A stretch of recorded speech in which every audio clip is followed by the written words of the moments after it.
morning. Welcome back. You're still watching Daybreak on this 13th day of February 2024.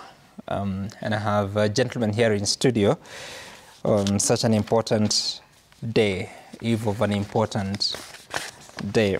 But they have chosen to be here to talk about the country and the economy. I have Dr. Kanyuthia Mutunga, Chairperson, Agriculture Committee of the National Assembly.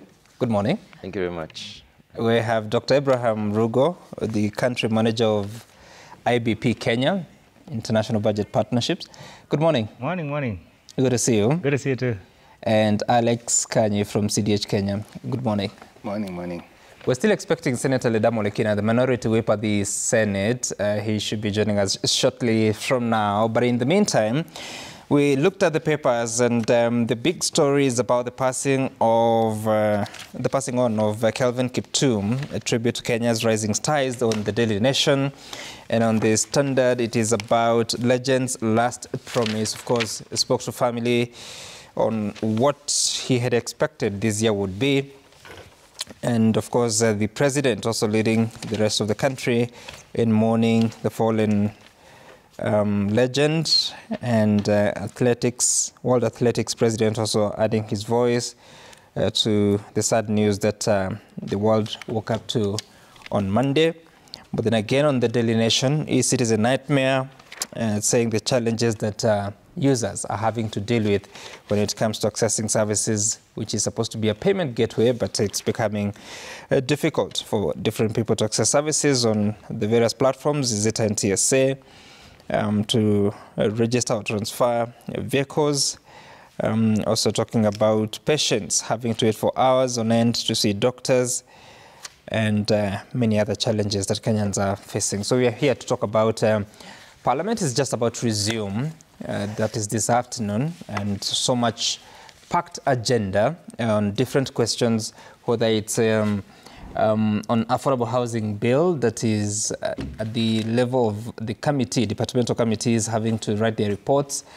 At the same time, we understand that the Speaker of the National Assembly, Moses Wetangula, is saying that the houses will prioritize the National Dialogue Committee report, saying that the issues that are in there will be, of course, the report will first be endorsed, and then after that, legislative proposals to put it into effect will be considered. And let me begin with you, Mheshimiwa Mutunga.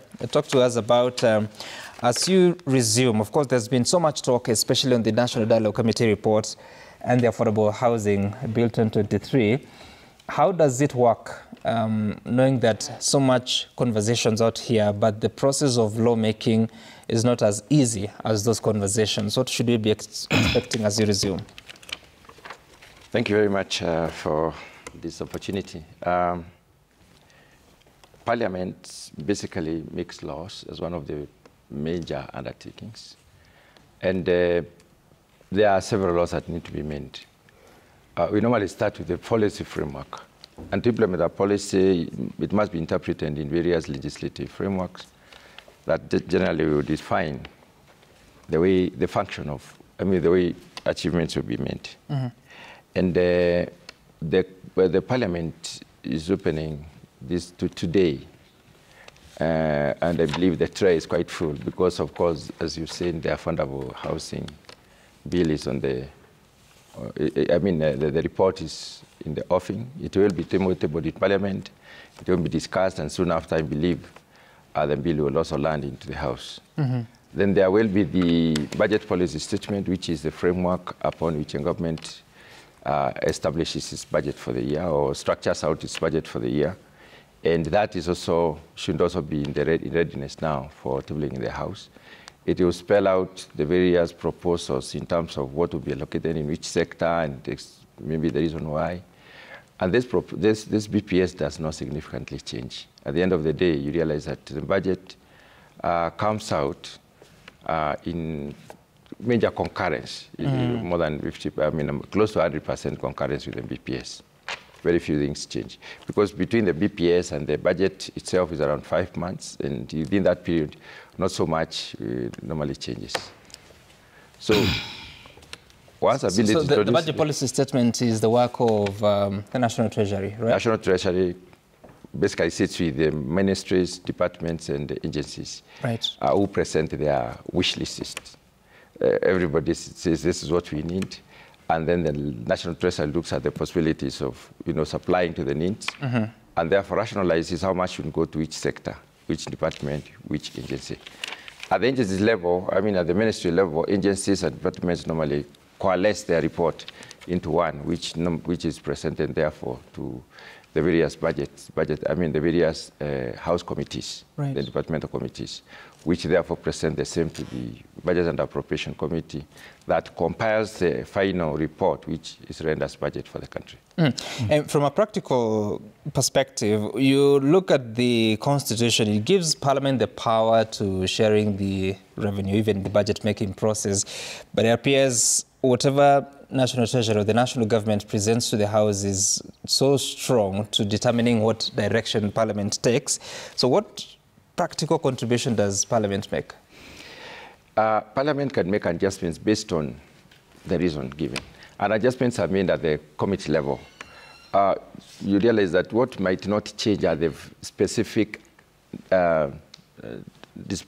proposals to the, or rather ceilings to the ministry. But within the ministry ceilings, there are various aspects that can be changed, depending on the priorities, because the committees, technical committees are vast with what happens within a specific sector.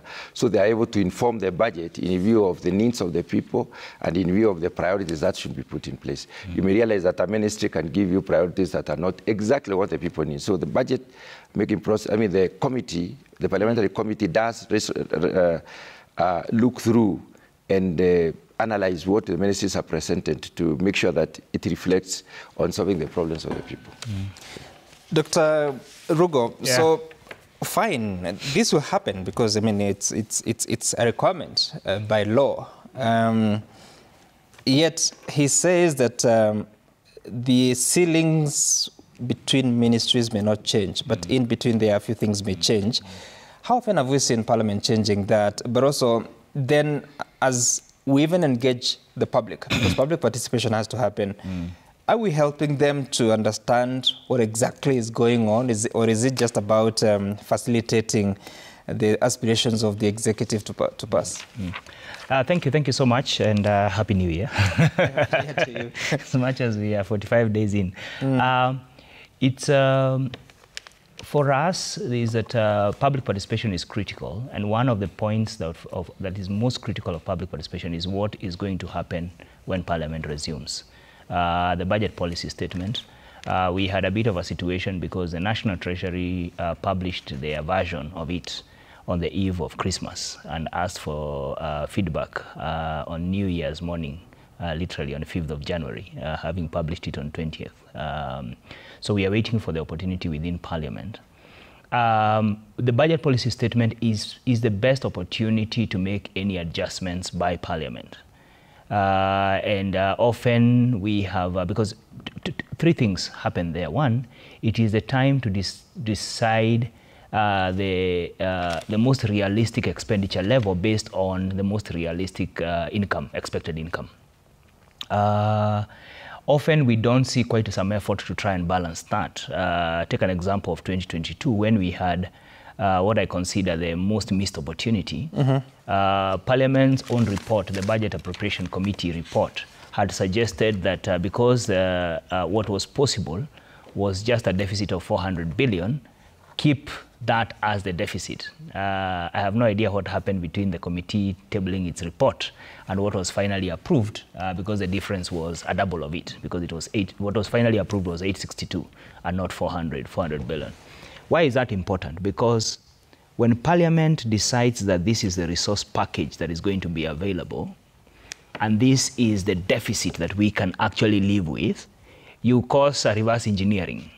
Because then departments, ministries, departments, and agencies will have to live within those sector. It cannot be open. But the second thing is also the opportunity to decide, having decided the deficit, basically then determine how much debt will be collected and how much of it will be paid, because it's also the opportunity then to decide how much of it can be redeemed or how much do we carry over, because every year we still carry over some redemptions or some payments.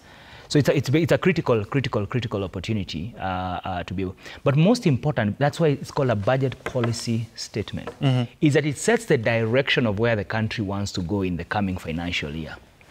And why is that important? Because after the financial year ends in end of June, 30th of June.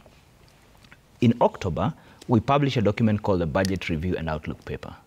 Basically what it does, it looks back at the year that has ended and says, based on the targets we had for revenue, the targets we had even for expenditure, we were not able to spend so much because we were not able to collect so much. And therefore, moving forward, that's why it's called an outlook paper, these are the considerations. After that, we have the sector working groups, which Mheshimiwa has just referred to, where the different sectors now go and review their own performance, health, agriculture and rural development, now together with urbanization, all these sectors, they look at it. So by the time it comes to budget policy statement, the expectation is you have looked back, you've seen what is realistic even in terms of revenue collection, and therefore you can realistically set. And public participation, therefore, at budget, because that's the only time. It's 6 months since the end of the financial year. This is now the first time when you have an opportunity to engage with Parliament. Right. Then it becomes a critical space for them to speak. And those are the things we've been speaking about, saying, are we really being realistic about our revenue targets? Are we being realistic about the kind of borrowing? Because this is what has compounded, and I can speak a bit more later, because when you look at all the challenges that now we finally have found ourselves in, were largely a creation of the different budget policy statements. Because that is the time when Parliament pronounces itself most clearly. Because after that, whatever they will receive from the ministries, departments, and agencies is based on what the budget policy statement already set. But you asked the question, does Parliament have the power to actually reorganize? Yes, they can reorganize, but they may not go. They will have to then, they may not go over what they had already approved in the budget policy statement. So they can adjust within the sectors. I think there's a 10% cap on how much you can move, of course with justification, because all the ministries also come to defend their specific budgets to the different departmental committees. So for instance, the state departments in agriculture would come to his committee and say, this is how much we asked, this is how much we've been able, but we still have this need because of the following reasons. Can you allocate us more money? But even as they say, can you allocate us more money, they need to show where should money be moved from. All that should involve public participation, including the inputs of the different sectors. How much have we lived to that expectation? Sometimes it has just been what executive presents, almost sails through, and I say that because sometimes we've not gotten very serious reasons why certain changes were made or not made, even when they have been very strongly advised. Lastly, it's also the space to decide. Perhaps even that should have been the first point. It's also the space to decide how do we share national revenue between the national government and county government. Some allow me to just clarify something here. There's a perception that the money that goes to county is a big brother's kindness, favor, good-heartedness. But this is not the case. In fact, the budget policy statement is supposed, and actually is the one that decides how much is going to the national government and how much is going to the county government. Of course, having removed all the, the mandatory expenses, the consolidated fund service expenses and the like. And from there is when the national government ministries, departments, and agencies now need to go and budget for their functions. Remember that the division between the two houses, between the two levels, is based on functions. So it's based on what functions is the national government supposed to carry, what functions are county government supposed to carry. So that's the essence why the BPS then becomes very, very critical, and nothing else should continue before that. And that's why it is, once it's presented, it's quickly followed by the Division of Revenue Bill and the County Allocation of Revenue Bill and the medium-term debt strategy. Because all those things go together.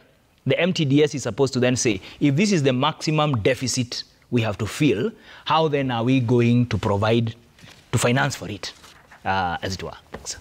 And Alex, the question remains, because as he says that the expenditure is based on the expected targets, I mean revenue targets, but more often than not you find that we target to use more than we have, and the deficit, despite aspirations to reduce it, you can see there's a bit of a pattern that remains quite a bit high.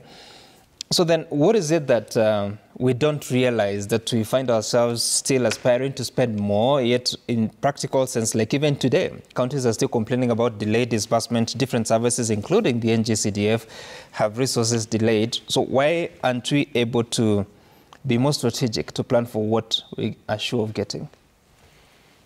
I guess maybe you could say the government is you know, kind of running this thing in a way that to some extent you wouldn't understand, yeah? So you have targeted deficits over the years.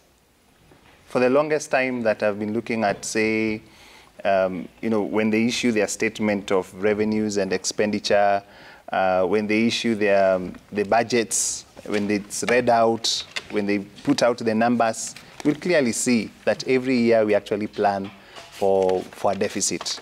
So I think it's hope, and I've been telling people hope is actually not a strategy, so that you kind of come and say we expect to make all this much, and then we will spend it this way, but still again say we are planning to perhaps get some grants, some loans here and there to support our budget.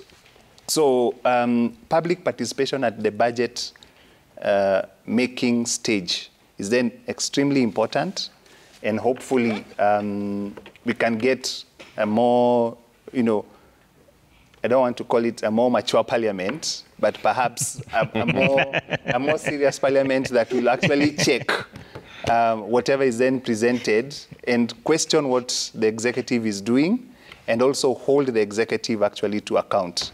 So we don't want to have this notion of just public participation for the sake of it.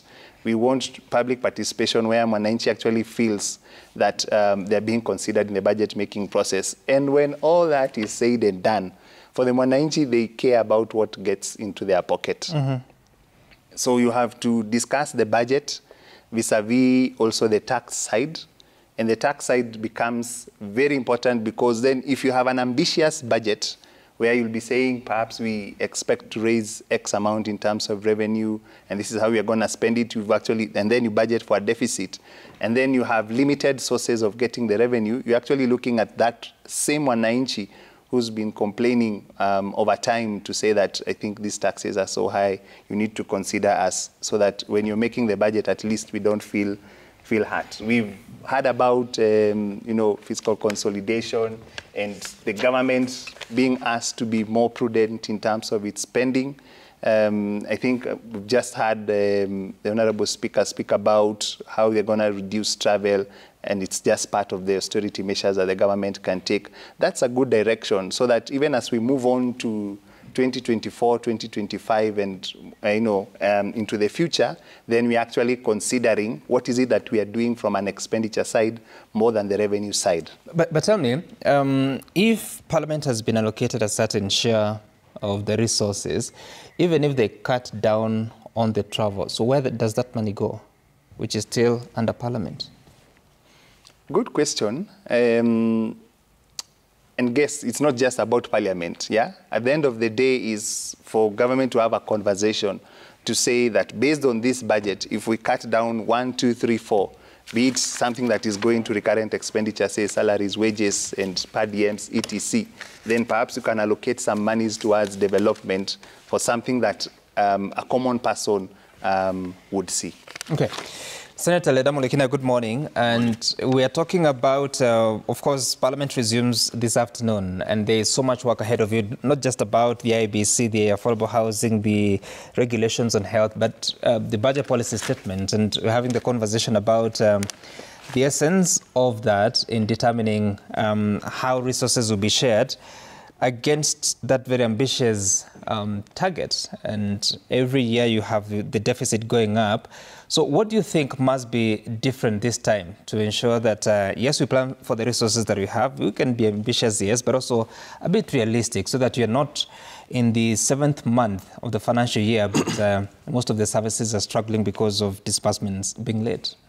Let me first begin by agreeing with the gentleman who just spoke, that it's important during the budget-making policy for Parliament to really listen to the ground. It is important that Parliament takes public participation seriously. I want to be very candid, and I know some people do not like it because they think it's a bit unorthodox of me being a parliamentarian, to say that we do not really take public participation seriously. It is imperative that we engage the citizens. And then we don't always know it all. We need to find out from the citizen what is it that they want done during a particular period. The problem we have, even with the executive, is that so often you'll find that the mismanagement and poor government policies leads to poor budget performance. And midway, we always come up with supplementary budgets. You know? So I think it's a wholesome approach that we need seriously to look at these policies. I keep on saying that we are missing the point when we audit the financial statements. What we need to now start auditing are the budget performance. We need to see when you said you needed to be able to carry out a particular projects in terms of development. You know, is it just a matter of a cut and paste? Because that's what normally happens when it comes to the issue of budget policy statement. Every year, and I dare you, if you sit down and you take time and you can ask any economist, they will tell you what Treasury does is simply a cut and paste from the last financial year, because it's a lot of work. People don't want to write so much. So what they do is that they cut and paste on, government policies. And on the budget, budget policy, they also look at what does the IMF and the World Bank want, because everything we are doing now is influenced by the IMF and the World Bank. Their policies on devaluation of the currency, their policies, they're similar to the structural adjustment policies. So I think it's about time that we look inwards and ask ourselves, really, if we really care about this country, how can we demystify the budget-making policy, the budget-making process? We need to go down to the grassroots. We have a big challenge in county governments. County governments, most members of the county assemblies do not understand the true budget-making policy, process. So I think for now, if we really care about the future of this country, we have to start looking at things completely differently. Mm-hmm. Treasury must now not want to control everything as much as the budget is concerned. And it is true. Sometimes money is allocated to Parliament, but Parliament still relies on Treasury. On a daily basis, if you speak to the clerk and say you need some money to pay for particular services, even salaries for our staff, they say, oh, we're still waiting for Treasury. We're still waiting for Treasury. So we need to be realistic. In most cases, we are not realistic. It's quite fancy and sexy to come out and say that you're going to spend 3 trillion shillings in the budget, yet you are not really clearly showing how you're going to be able to raise that money. We need to even engage institutions like KRA and really try to inculcate the culture of business. When it comes to KRA, we are partners. Every business which is out there, which is making money, is a partner of KRA. So really, that partnership has got to be really inculcated so that we can be able to change the culture or even paying taxes. So that whatever we are raising, is equivalent to what we are spending. And we need also to stop this business of supplementary budgets. If you look at county governments, we have what we call county integrated development plans. And in these county integrated development plans, which is a plan of what the executive wants to implement for 5 years, they dissect it and they create what they call an annual development plan. But in that annual development plan, because we do not audit budgets, how they perform, you find that midways, the county government comes up with another supplementary budget. Mm-hmm. So what happens is that there are stalled projects, there's no public participation during the supplementary budgets, So the only time that the public would be, quote unquote, engaged is when they're discussing about the annual development plan or when they're discussing about the annual budget. But then midways, you'll find that what is done is not really what the public said that we need to be able to do it. Right. So these are very, very important things that needs to be done. And you ask about Parliament opening. I sponsored a bill last year in the last Parliament that went all the way to the National Assembly, but unfortunately, because of the time it lapsed, we're trying to create that, to come back again with that bill in terms of accountability, you know, in terms of engaging the citizens in the budget-making process. If citizens understand that in this ward, this is what we need, if they understand that this county government can be able to set aside X amount of money to support the project that we have, that in itself, once the government is supporting it, then we will be able to control the issues of economic development. We'll also be able to spur economic growth, because then the citizens will be able to have the services that they require for them to be able to perform their own functions. What was the name of the bill? It's an accountability bill. It's county government's accountability bill, but I'll share it with you. Okay. Yes. All right, and you raise an important point about the supplementary budgets, but beyond that, there has been something other that has been of concern, and that is the implementation of Article 223 of the Constitution that allows government to spend outside budget, of course, within a certain threshold, but usually they burst that, and also certain Article 223 transactions happen so soon, shortly after the start of the financial year. We'll be talking about that after the break, of course, alongside what the government has been saying in terms of enhancing revenue collection. The IMF has been speaking about it and cognizant of those efforts, but what's more, and what should Kenyans expect in the coming days, months, and years in management of the economy? We'll be back in a moment.